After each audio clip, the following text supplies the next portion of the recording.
Mesdames et messieurs, bonsoir et bienvenue dans cette nouvelle édition de 22h. Voici tous les titres qui seront développés. Aux présidences, le chef de l'État a quitté le pays pour la Jordanie. Et dans la page santé, le ministre de la Santé remet un don d'équipement au centre médico-hospitalier de la région d'Obok.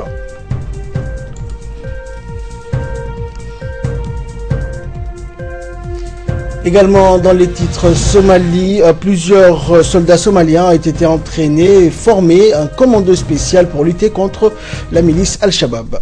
Bonsoir et merci de nous rejoindre. Le président de la République Ismaël Omar Guelleh a quitté aujourd'hui, samedi, en début d'après-midi, la capitale à destination de la Jordanie où il effectuera une mission de travail de 24 heures. Au cours de ce déplacement, le chef de l'État djiboutien s'entretiendra notamment avec les principaux responsables politiques du royaume, dont le roi Abdallah II de Jordanie. Et avant son départ, le chef de l'État a été salué par les hautes autorités du pays, civiles, militaires et religieuses, dont le Premier ministre et le ministre de l'Assemblée nationale. La commission de la législation et de l'administration générale de l'Assemblée nationale s'est réunie aujourd'hui dans la salle des commissions permanentes du Parlement. Présidée par la députée Hasna Ahmed Bilil, vice-présidente de la dite commission, la séance de travail avait comme ordre du jour une importante proposition de loi déposée par les députés Elmi Moussa, Safi Elmi, Abdallah Barkhat et Mohamed Ali Foulier et portant statut juridique de l'opposition politique. En effet, cette proposition de loi inédite, première du genre dans notre pays, est une innovation politique, une avancée démocratique, historique et qui profite largement à l'opposition. Elle s'explique du fait que la 7e législature du Parlement de notre pays se caractérise par la présence des députés de l'opposition. L'occasion opportune de doter l'opposition djiboutienne d'un statut, la plaçant dans un cadre normalisé du coup. Statufié également et qui garantit l'effectivité et la jouissance des droits et détermine ses obligations et ses devoirs dans un cadre démocratique et pluraliste. Cette proposition de loi en faveur de l'opposition politique va donc asseoir encore davantage la démocratie dans notre pays car elle impulse des réformes politiques et démocratiques lesquelles reconnaissent plus de droits que de devoirs à l'opposition dans le but de permettre l'enracinement de la stabilité politique dans notre pays et ce, dans le respect des règles démocratiques. L'objectif est donc de conférer à l'opposition un statut juridique tout en posant un cadre à l'avènement d'une démocratie paisible et apaisée, empreinte de tolérance, imprégnée d'acceptation mutuelle et des débats fraternels et fructueux.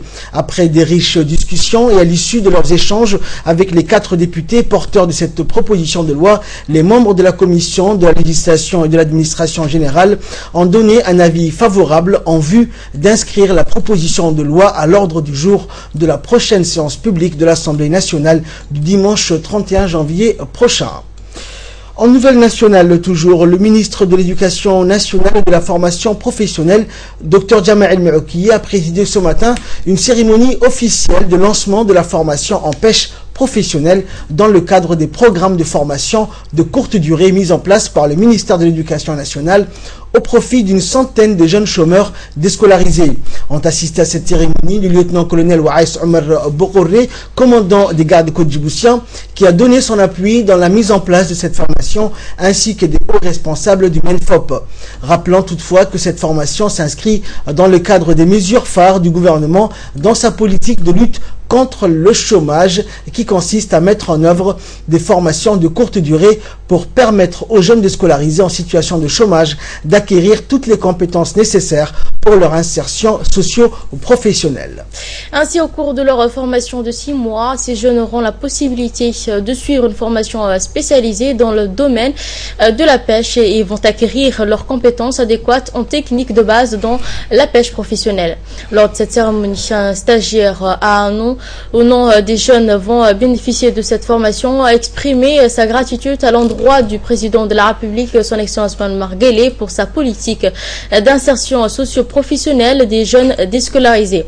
Ensuite, un des formateurs s'est également exprimé pour souligner l'importance de cette formation dans le cadre de l'éducation du formation de l'emploi pour ces jeunes. À partir de natation, test de natation, Donc aujourd'hui, c'était le lancement officiel au niveau de la garde-côte. Donc cette formation est une formation riche qui va comprendre des cours théoriques en pêche, mais aussi également en mécanique marine, moteur marin, car il faut savoir que s'il y a des petites pannes, il faut que les pêcheurs puissent préparer leur petit moteur. C'est très important. Donc c'est une formation qui est riche.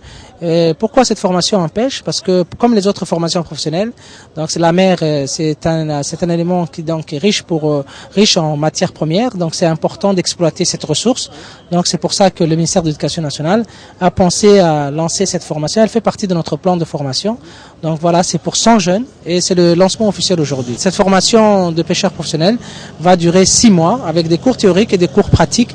Et la formation va avoir lieu avec des formateurs en pêche, des professionnels du port de pêche, mais également des mécaniciens de la garde-côte qui vont enseigner aux enfants la réparation des moteurs. Mais également, il y a une formation théorique qui va se faire avec des formateurs de pêche du ministère de l'Éducation nationale et de la formation professionnelle. Et quant au ministre de l'Éducation nationale et de la formation professionnelle, Dr Jamaa El-Maoukié, il a salué la politique holistique et clairvoyante du président de la République, Ismaël Omar Guelleh, qui a pour objectif de valoriser le capital humain pour lutter contre la pauvreté et l'exclusion sociale. Et par ailleurs, le ministre a encouragé les stagiaires de profiter au maximum de cette formation et de faire preuve d'assiduité et de sérieux avant de remercier le colonel Ouaïs des gardes-côtes pour son appui indéfectible et son expertise dans la mise en œuvre de cette formation. On écoute le ministre. Je suis heureux de partager avec vous ce moment des plus solennels qui augure un avenir certainement prometteur à tous ceux qui entament aujourd'hui leur formation. Aujourd'hui, nous concrétisons une formation d'une importance capitale pour plus de 100 jeunes de nos citoyens. Cette formation qui s'inscrit dans la ligne conductrice tracée par son Excellence, le Président de la République, M. Ismaël Omar Guelleh, elle vise d'une part la lutte contre le chômage et la précarité des jeunes, mais aussi à accroître l'exploitation de nos richesses et des ressources halieutiques. À travers cette formation, nous comptons également impulser un vaste mouvement de mutation de la pêche artisanale vers un métier de pêche plus structuré et plus professionnel. Cette réorganisation n'a d'autre objectif que d'insuffler une nouvelle dynamique à ce secteur de pêche et d'en assurer le développement économique et social, permettant ainsi aux jeunes intéressés par la pêche de s'épanouir et de s'insérer sur le marché de l'emploi. Mesdames et messieurs, il n'échappe à personne que le MIFOB œuvre pour l'avènement d'une société djiboutienne dans laquelle s'épanouissent ces jeunes dans de nombreux domaines aussi variés que diversifiés et en particulier dans celle de la pêche. Chers apprenants, le secteur de la pêche est promoteur en termes d'emploi et s'ouvre de plus en plus en dehors du milieu marin traditionnel. Le métier de pêche est un métier qui demande beaucoup de capacités, d'aptitudes telles que les conditions physiques excellentes, de la discipline, un esprit d'équipe et un moral très fort. Elle a été conçue pour vous, nourrie d'un maximum de connaissances couvrant l'ensemble des domaines de la pêche, allant même d'une seconde phase à la pêche sur les chalutiers. Mesdames et messieurs, qu'il me soit permis, du haut de cette tribune, d'adresser mes vives et sincères remerciements les plus chaleureux aux gardes de côte et plus particulièrement à son colonel Ouaïs, dont la coopération constitue un pilier essentiel de nos activités.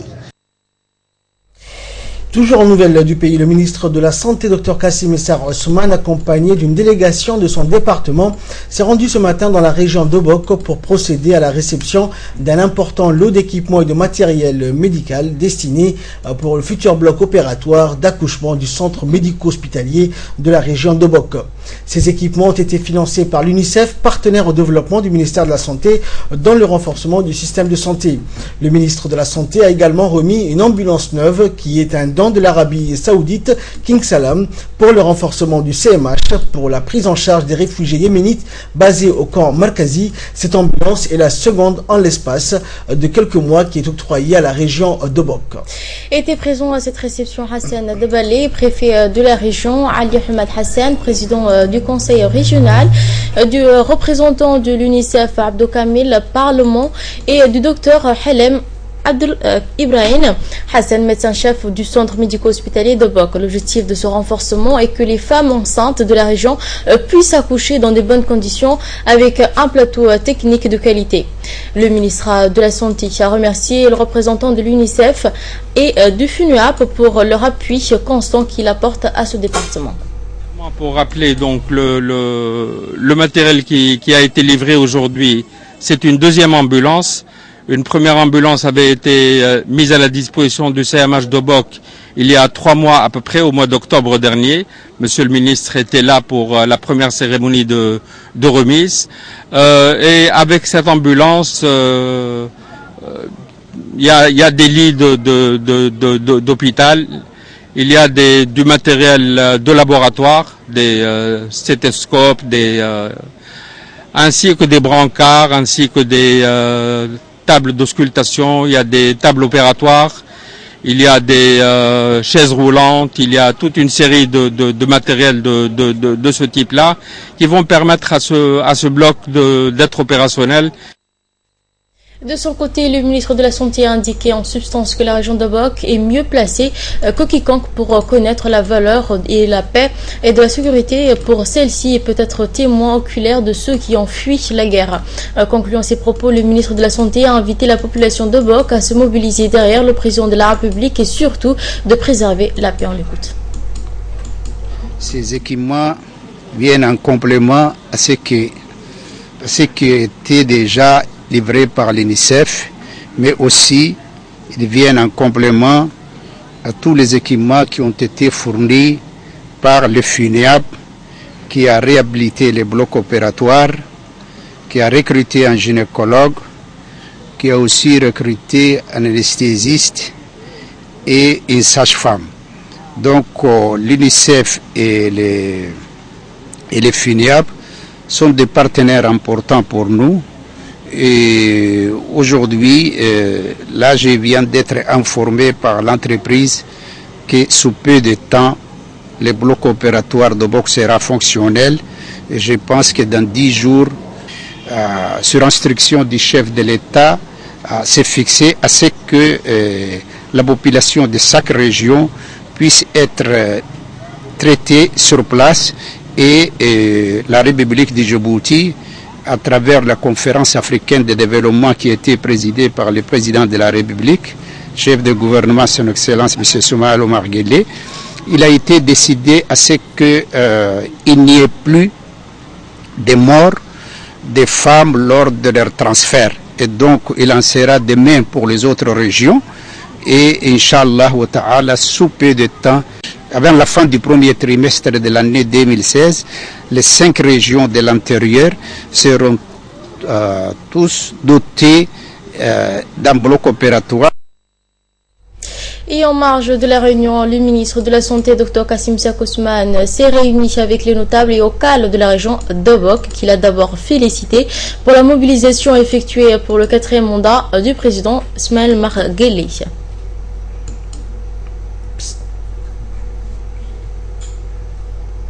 En Nouvelle Nationale toujours, la direction des affaires maritimes informe la population que le ferryboat Mohamed Burhan Kassim n'effectuera pas son voyage hebdomadaire demain dimanche à destination de la région d'Obok. La direction des affaires maritimes s'excuse pour cette annulation et ce contretemps auprès du public et le remercie de sa compréhension. Et dans le cadre de Commune Action, le conseil communautaire du CDC de Quartier 3 a lancé ce matin un chantier de construction d'un terrain de basketball au sein même de l'enceinte du CDC.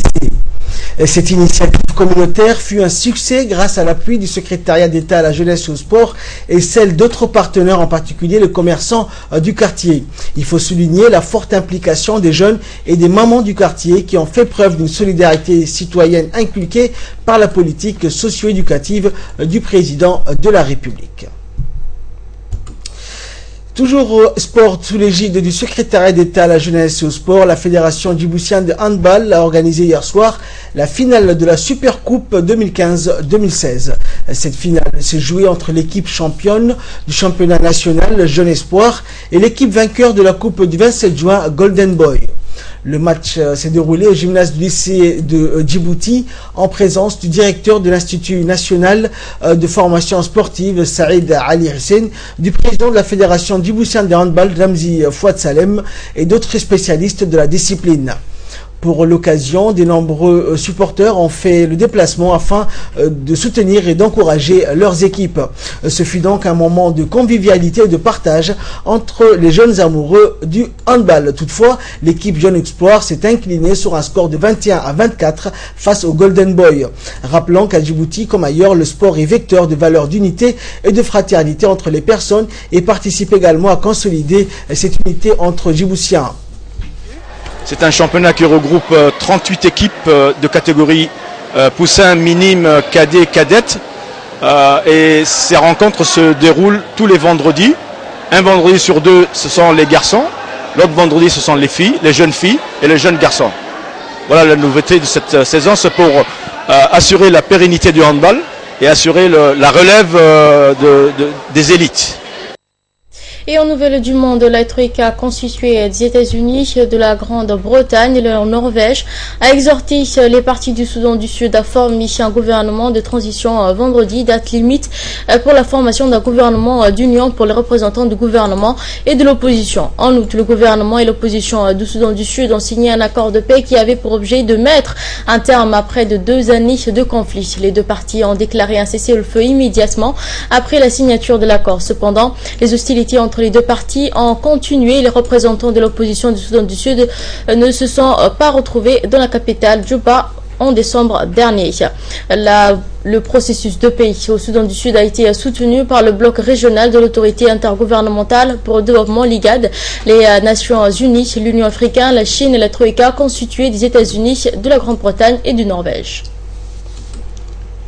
Et enfin, en France, l'Élysée a annoncé hier vendredi qu'un projet de loi visant à prolonger l'état d'urgence de 3 mois sera présenté début février au Conseil des ministres. Manuel Valls souhaite qu'il soit maintenu tant que l'État islamique ne sera pas éradiqué. Dans un premier temps, un projet de loi prolongeant l'état d'urgence en France pour une durée de 3 mois sera présenté le 3 février au Conseil des ministres, a annoncé l'Élysée hier vendredi 22 janvier. Le même jour, les ministres se pencheront sur le projet de loi sur la procédure pénale renforçant la lutte contre le crime organisé et son financement, l'efficacité des garanties de la procédure pénale. Alors que l'état d'urgence est actuellement en vigueur en France jusqu'au 26 février, le président François Hollande a procédé hier à des consultations auprès des partis représentés au Parlement. Son premier ministre Manuel Valls avait provoqué l'étonnement plus tôt dans la journée en laissant entendre que l'état d'urgence pourrait être maintenu jusqu'à la défaite de l'organisation État islamique.